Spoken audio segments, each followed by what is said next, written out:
Neuropsychologist, and I spend a good part of my time involved in testing and assessing kids and teenagers and young adults who have learning disabilities or attention problems or neurological problems, emotional, behavioral problems, and trying to figure out what's working well, what's not working well, and how to help them. I lecture and write a lot about the effects of stress on the developing brain.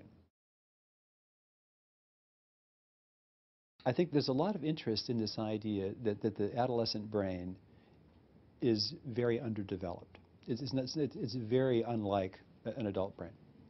The interesting thing about that is that it has all kinds of potential for development. And at the same time, developing brain systems are more vulnerable. You know, the developing brain is more vulnerable to various chemicals or to injury, accident, various things.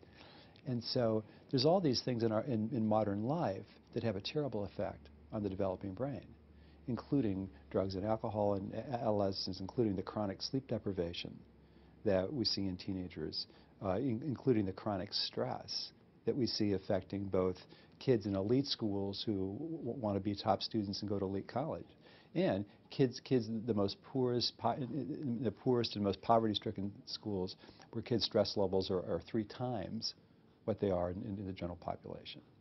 And we know that when you get stressed, what happens is the parts of the brain that allow you to think clearly basically get shut down.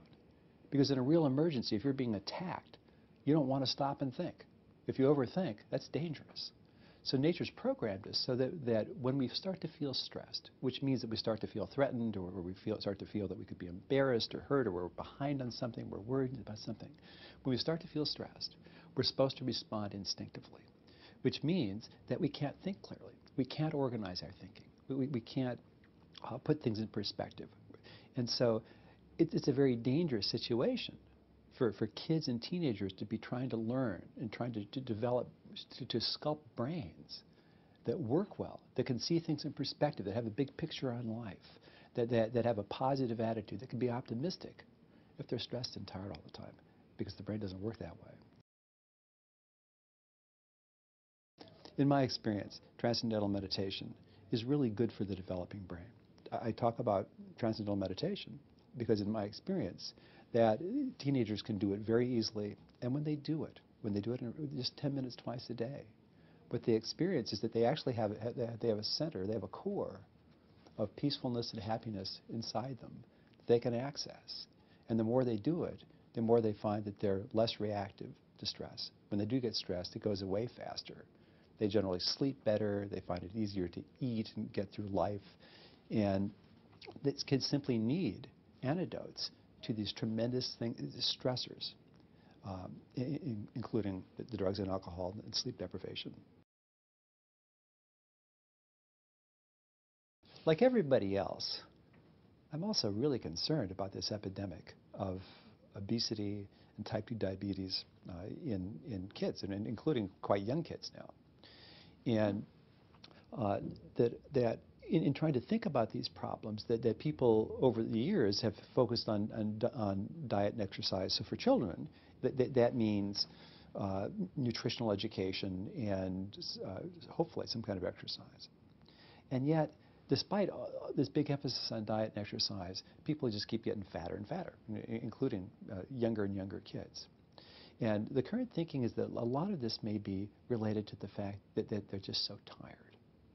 And we know from research in adolescents that TM significantly reduces the risk for type 2 diabetes, that stress plays a big role in obesity, and so that by giving the nervous system rest, by de-stressing kids, I think that we also significantly reduce their risk for heart-related problems, for obesity-related problems. And you know, I just read a study a couple of years ago that found that if you effectively treat blood pressure in adults, you lower the risk of dementia by 50%. And which makes sense in terms of you get better blood flow to the brain.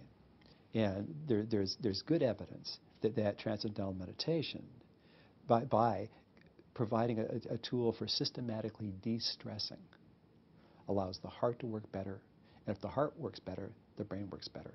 And it makes kids at less risk for having all manner of stress-related physical problems and stress-related brain problems as they get older. In my lecturing and my writing at this time, what I'm arguing is that our top priority in educating kids should be creating environments that aren't unduly stressful to be in, and helping kids develop brains that function at a high level of efficiency. And much more important than what they're taught, what they know, is really having brains that work in a healthy way and being in an environment in which kids feel safe.